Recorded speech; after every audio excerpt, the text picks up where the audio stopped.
Aquí us poso uns altres dos exemples. El mateix, alçat, planta perfil, alçat, planta perfil, cabellera isomètrica, cabellera isomètrica, d'acord? Aleshores, el mateix d'abans, estratègia, escollir aquella forma que sigui més complicada potser al principi, dibuixar-la en el pla que li toca. En aquest cas, per exemple, aquí l'alçat té més coses, com si diguéssim. Aquí seria la planta, la que té una forma més rica. Per tant, aquesta la començaríem dibuixant aquí o aquí, si ho féssiu aquí també us ho acceptaria, val? És igual. En general, quan desenvolupem aquesta caixa i la despleguem, això correspondria amb el perfil, això l'alçat i això la planta. Però bueno, al final us miraré la forma i ja està. Aleshores, dibuixem l'alçat en aquesta paret d'aquí. Té a la part esquerra, que seria la que som més cap a nosaltres, una part vertical més alta, després baixem rampa, això em quedaria just aquí a la cantonada, i després la part de baix que seria plana, que seria això d'aquí. Per tant, seria així, pujaríem aquí en vertical, més llarg que això, i baixaríem la rampa cap a aquest costat. Quan tinc aquesta figura feta, la desenvolupo cap a la dreta, des de cada cantonada, per tant, una cosa així. Després, traslladem les mides. D'alçada, en aquest cas, tindríem aquesta alçada d'aquí. I l'amplada, doncs agafaríem aquesta distància d'aquí a aquí o aquesta d'aquí a aquí. Podria ser perfectament aquesta. Fem la mateixa mida per totes les línies que hem dibuixat, serien uns 4,5. 4,5 per aquí. 4,5 per aquí. I 4,5 per aquí. I unim en l'ordre que toca. Ens quedaria una cosa així. Repassem les arestes que són visibles i ja ho tindria. Aquesta seria la vista en cabellera d'aquesta figura. Si féssim la isomètrica, el mateix. Iniciem dibuixant aquesta figura, que potser és la més complicada. La dibuixem en el pla de l'alçat, per exemple, aquest d'aquí. Insisteixo, si m'ho feu en aquesta banda, de cara al control, l'exercici considerarà que està bé. Per què? Perquè la forma seria correcta. Però bé, en aquest cas, l'agafo aquí. Seria més alta de l'esquerra, més baixa de la dreta i baixaria amb rampa.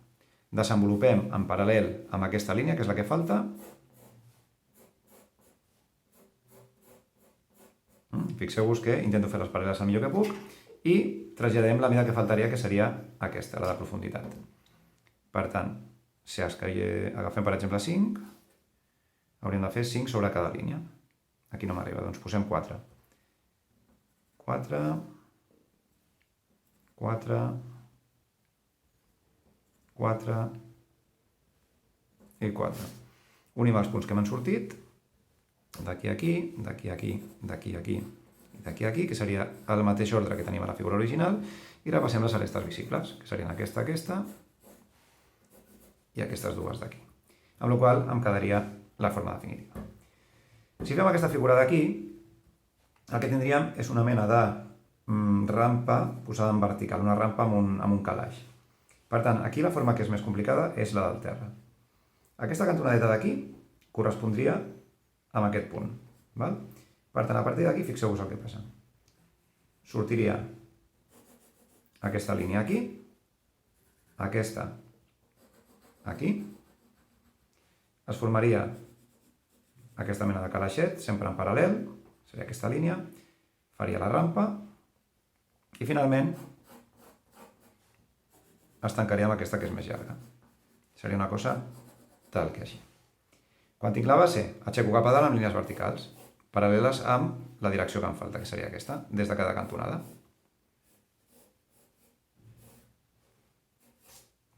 Traslladem les alçades, en aquest cas, veieu? Totes aquestes alçades han de ser iguals, per tant, posem que són 4,5 cm, per exemple,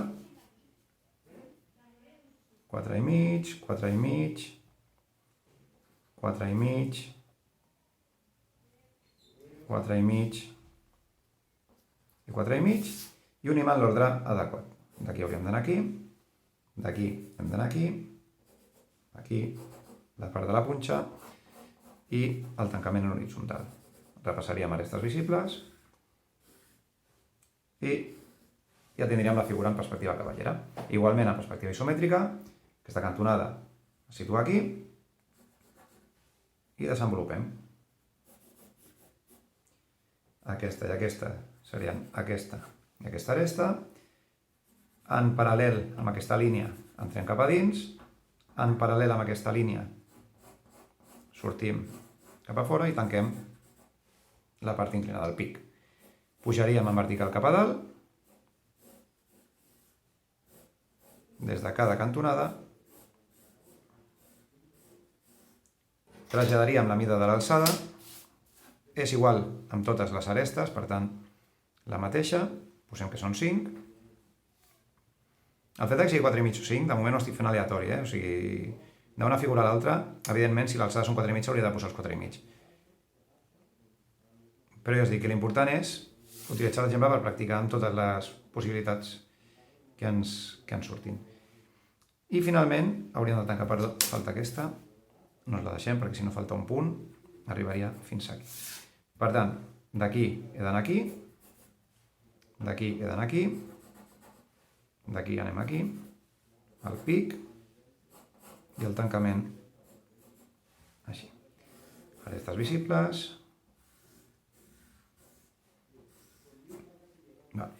Ho he fet sense regla ni res perquè no s'allargui el vídeo. Això s'hauria de fer més que carta on teoria, s'haurien de fer totes les paral·leles perfectes, totes les línies ben marcadetes. Val? Això és una xapussa, però és el repàs de cara al control. D'acord? Bé, espero que us ajudi. Podeu anar-ho parant, mirant-lo més ràpid, més lent, mirar tots els passos. Però us dic, la base és aquesta. Es dibuixa una de les cares, la que vulgueu, normalment la que és més complicada, i a partir d'aquí desenvolupeu en la direcció que falta. Val? Agafeu les mides de l'alçada de l'amplada que siguin corresponents, uniu els punts en ordre i ja ho tindríeu. D'acord? Doncs ja us dic, espero que us serveixi de cara al control.